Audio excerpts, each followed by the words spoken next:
Hi అండి, అటుకుల సమోసా ఎట్లా తయారు చేయాలో చూద్దాం. ముందుగా ఒక కడాయిలో నూనె వేసి, సోంపు వేసి, కొంచెం ఇంగువ వేసి, తర్వాత ఉల్లిపాయలు వేసేసి, దానిలో ఉప్పు, ధనియాల పొడి, జీలకర్ర పొడి, పసుపు వేసి చక్కగా మగ్గిన తర్వాత దానిలో నానబెట్టిన పోహా వేసి, కొంచెం గరం మసాలా, కారం వేసుకొని మనం స్టఫ్ రెడీ చేసుకోవాలి. తర్వాత మైదా పిండిని మనం ఇలాగా షీట్స్ లాగా రెడీ చేసుకొని అందులో ఇది స్టఫ్ చేయాలి.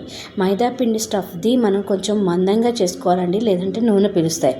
తర్వాత మైదా పిండిని పేస్ట్లా చేసుకొని దాన్ని రాసి మనం సమోసాలాగా వెతుక్కోవాలి. అలా తయారు చేసుకున్నవన్నీ నూనెలో ఒక్కొక్కటిగా వేయించుకుంటే ఆనియన్ పోహా సమోసాలు రెడీ అవుతాయి.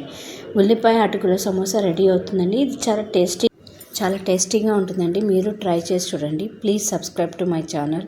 Thank you.